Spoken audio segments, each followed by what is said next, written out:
Olá e bem-vindos! Hoje vamos mergulhar num material fascinante sobre o Flamengo e uma estratégia que pode, mudar as regras do jogo para o clube em 2026. O ponto de partida é um número que chama muito a atenção.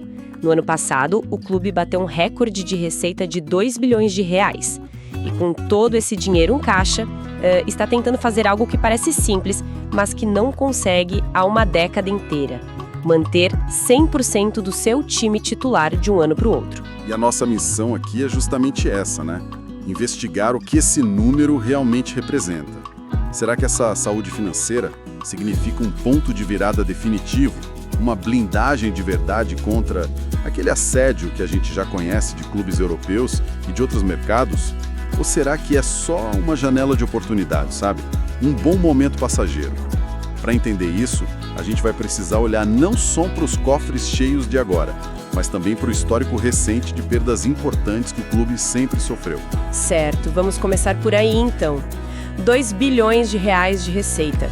É um número que impressiona, mas, na prática, no dia a dia do mercado da bola, o que ele realmente permite que o Flamengo faça de diferente? Ele permite uma inversão de poder que é, assim, fundamental no futebol brasileiro. Historicamente, os nossos clubes são vendedores por natureza. Eles formam talentos ou encontram bons jogadores e a venda para o exterior é quase uma parte inevitável do modelo de negócio para fechar as contas, né? O que essa receita de 2 bilhões faz é dar ao Flamengo o poder da escolha. Não é só sobre ter dinheiro para contratar grandes nomes, mas sim ter a solidez financeira para recusar propostas milionárias. O clube deixa de ser uma vitrine, onde os talentos ficam expostos para venda, e passa a ter a ambição de ser uma fortaleza. E essa fortaleza já está sendo posta à prova, pelo que o nosso material indica. O assédio não é uma teoria, ele está acontecendo agora, principalmente depois da ótima campanha no Mundial de Clubes, jogando de igual para igual com o PSG na final. O artigo menciona 4 titulares que estão na mira do mercado: Arrascaeta, Léo Ortiz, Léo Pereira e o Carrascal. Não é pouca gente. E o interessante é que não são só rumores, né? O material que a gente tem aqui cita nomes e clubes. O Olympique de Marselha, um time importante da França, foi atrás do Carrascal. O West Ham, da Premier League inglesa, fez uma sondagem pelo Léo Pereira. E o mesmo Léo Pereira, que a torcida abraçou como um zagueiro artilheiro, também despertou o interesse de um clube do Catar, que a gente sabe que tem um poder financeiro enorme. Exato. E para dar uma dimensão do que significa esse poder de dizer não, o texto nos lembra de um caso do ano passado. O Flamengo recusou uma proposta de quase 100 milhões de reais do RB Leipzig da Alemanha pelo Léo Ortiz. 100 milhões de reais por um zagueiro. Em qualquer outro momento da história, essa venda seria quase certa. E não foi só isso. Também disseram não a uma investida do Cruz Azul do México pelo Arrascaeta. Você tocou num ponto fundamental. A gente está falando de recusar propostas que mudariam a vida de qualquer jogador e resolveriam um orçamento de 99% dos clubes brasileiros. Isso nos leva a uma questão que vai além do dinheiro. Ok, o clube recusa. Mas e o jogador? Como você gerencia a expectativa de um atleta, como o Léo Ortiz, que vê um clube da Bundesliga alemã, um projeto super organizado, oferecer um caminhão de dinheiro e o Flamengo simplesmente diz: não, você fica? É uma ótima pergunta, porque uma coisa é o contrato, outra é a motivação do jogador no dia a dia. Você está, na prática, bloqueando o que para muitos é o sonho da carreira, que é jogar na Europa. Manter o cara focado e feliz depois disso deve ser um desafio de gestão gigantesco. Sem dúvida. É um paradoxo interessante que o sucesso cria.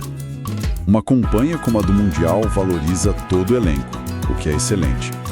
Mas, ao mesmo tempo, coloca esses jogadores num holofote global, o que multiplica o interesse e o tamanho das ofertas. O sucesso em campo gera uma pressão tremenda fora dele. A grande questão que 2026 vai responder é se a estrutura do clube, não só a financeira, mas também a de gestão de pessoas, aguenta essa nova realidade. E a estratégia parece ser bem focada. Enquanto eles constroem essa muralha em volta dos titulares, o resto do elenco está em movimento. O artigo cita que 6 jogadores que não eram do time principal já foram negociados: Juninho, Matheus Cunha, Pablo, Cleiton, Carlinhos e o Vinha. Quer dizer, eles estão enxugando o grupo para concentrar todos os recursos em segurar aquele núcleo duro. O que, convenhamos, é uma aposta de altíssimo risco. A diretoria está basicamente dizendo: nossa força está nestes 11, talvez 15 jogadores, e todo o nosso esforço estratégico e financeiro será para mantê-los juntos. Mas o futebol tem lesões, tem quedas de rendimento. Se um desses pilares se machuca, a reposição pode não estar à altura, já que o elenco de apoio foi enxugado.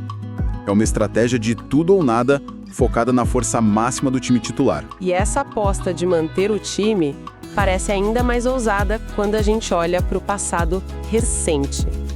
Para entender o tamanho do desafio que o Flamengo tem pela frente em 2026, é preciso lembrar como as coisas eram. E não faz muito tempo, o artigo faz uma retrospectiva da última década e o padrão é muito claro. Se conectarmos isso ao quadro geral, vemos que essa tentativa de manter o time não é só uma meta para a temporada, é uma tentativa de quebrar um ciclo vicioso, quase uma tradição. O material detalha ano a ano, e quando olhamos em sequência, o que salta aos olhos é um dreno constante de talento que o clube simplesmente não conseguia estancar. Vamos começar pelo passado mais recente. Na virada de 2024 para 2025, a temporada mal começou e o clube já perdeu um ídolo. O Gabigol, que foi para o Cruzeiro. Vender um jogador desse tamanho para um rival direto no Brasil, isso tem um peso diferente, não é só uma venda para a Europa. Com certeza. Demonstra uma fragilidade, inclusive, no mercado interno. E não parou aí, né? Como o artigo aponta, no meio daquela mesma temporada, mais 2 titulares importantes saíram. O lateral Wesley foi para Roma, na Itália, e o Gerson, uma peça central no meio-campo, foi para o Zenit da Rússia. Em uma única temporada, você perde 3 jogadores que eram a espinha dorsal do time.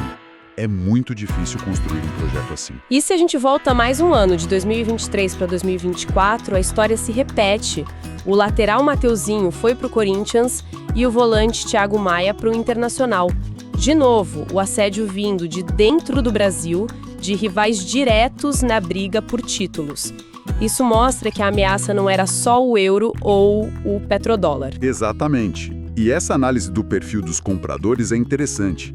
As vendas para rivais brasileiros indicam que, às vezes, a questão não era só uma oferta irrecusável de fora, mas talvez um desgaste interno ou uma oportunidade de negócio que o clube se sentia obrigado a aceitar. Mostra uma complexidade maior do que simplesmente a Europa veio e levou. Agora, a janela de 2022 para 2023 foi um golpe duplo e muito simbólico. O time perdeu 2 titulares de uma vez. O volante João Gomes, um talento da base, foi para o Wolverhampton da Premier League. E, ao mesmo tempo, o lateral Rodinei, que vivia a melhor fase da carreira, foi para o Olympiacos da Grécia. E essa dupla saída é um ótimo exemplo da amplitude do problema. Perder o João Gomes para a liga mais rica do mundo é, de certa forma, compreensível. É o topo da cadeia alimentar do futebol. Mas perder o Rodinei, um titular absoluto, para um mercado secundário como o grego, isso mostrava que o Flamengo era vulnerável a praticamente qualquer tipo de oferta. A ameaça vinha de todos os lados, do topo da pirâmide e dos degraus do meio também.